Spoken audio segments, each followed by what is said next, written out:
Hello everyone, and welcome to my Duel Today official news channel. I hope everyone is having a wonderful day. Before we begin, please hit the subscribe button and give this video a thumbs up. Sarah dropped by as Sander was looking over Victoria's feeding schedule. Sander expressed surprise, saying he had assumed Sarah would attend her New Year's Eve celebration. "I just wanted to stop in and give Victoria a New Year's kiss," Sarah replied. Sarah smiled, staring down at her daughter who was fast asleep. Sarah noticed Victoria's head was warm as she gave her a kiss. "I didn't notice that she was warm when I laid her down. Is she okay?" inquired Sander. Victoria's temperature seemed to be somewhat higher, so Sarah asked Sander to get her some baby acetaminophen. "It's not mine," Sander stumbled to his words. "There are things that every parent needs to have when they have a baby," Sarah stated. Xander requested a list in order to properly prepare himself. Xander, feeling concerned, took off his coat and made his way to the shop. Xander expressed regret for not having the medication on hand when he came back carrying it.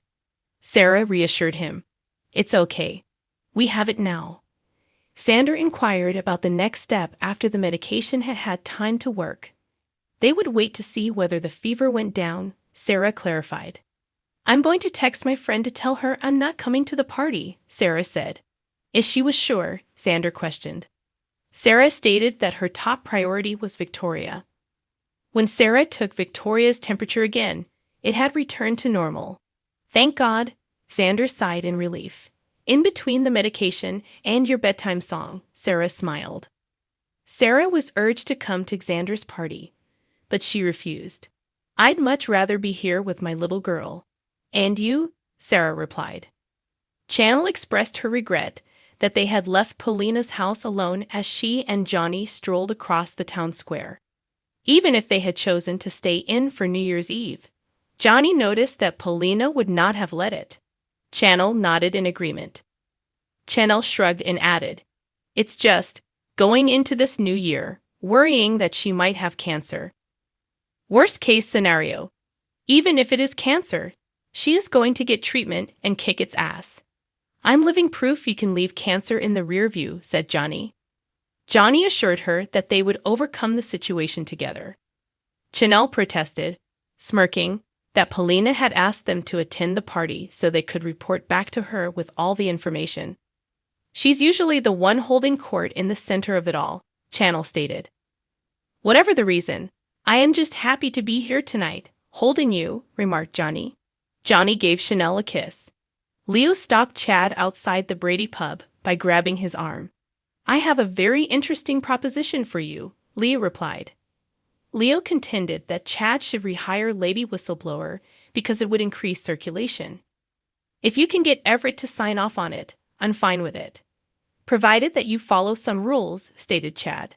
Chad wanted final say-so on every column Leo wrote. Leo promised not to get too personal. "Any big New Year's Eve plan for you and Stephanie?" Leo inquired.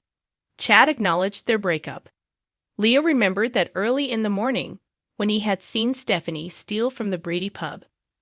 "When did you and Stephanie call it quits?" Leo inquired.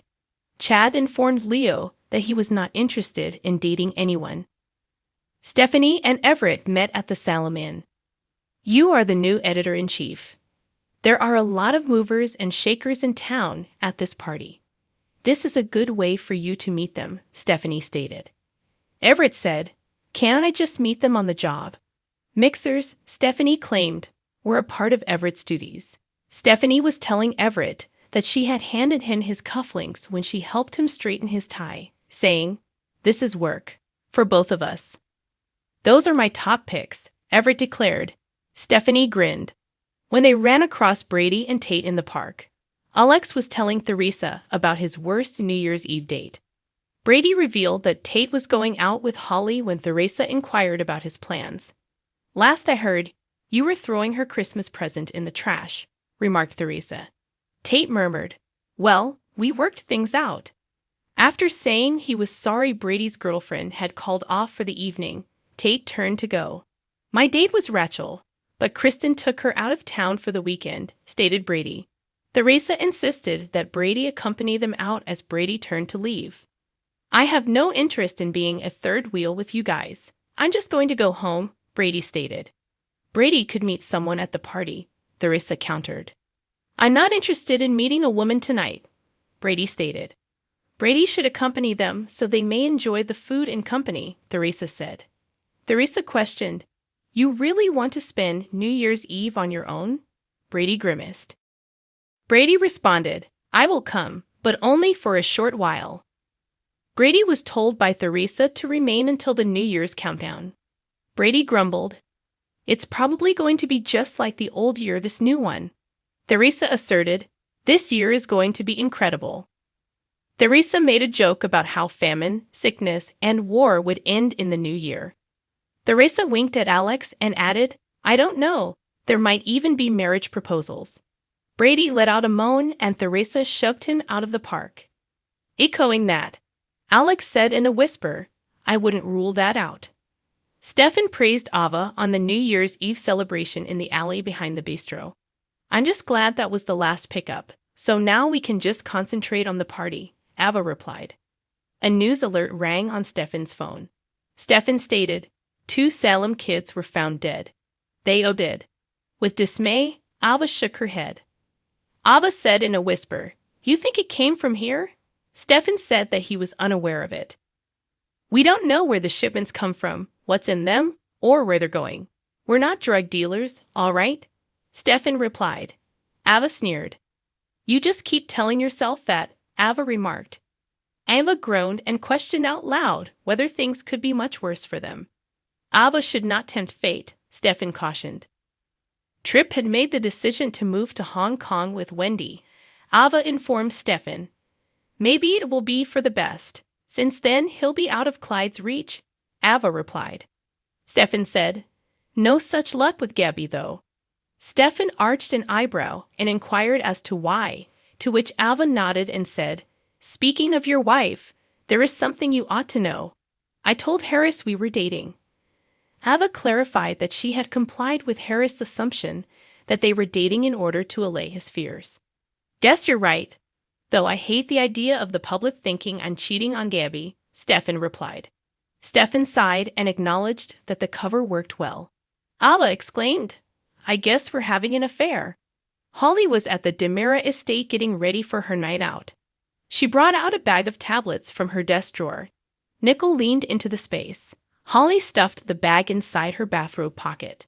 Nickel grinned and informed Holly that she had been informed about Holly's rendezvous with Tate. Holly remarked, But if you need me to stay at home. Nickel said, I'm fine. I had a therapy session today, and I'm in a really good place. So EJ and I are having a quiet night in, said Nickel. Nickel expressed her happiness at knowing that Holly was out and enjoying herself on New Year's Eve. I intend to do that, Holly stated, giving a pat to her pocket. Holly inquired about Nickel's therapy session while Nicole assisted Holly in selecting an outfit. Nickel reported that the session had aided in her decision to concentrate on her blessings, particularly Holly.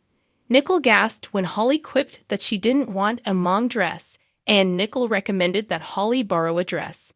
Nickel laughed and tossed garments to Holly in a playful manner. Thanks for watching if you like this video. So please don't forget to subscribe my channel and don't miss any update.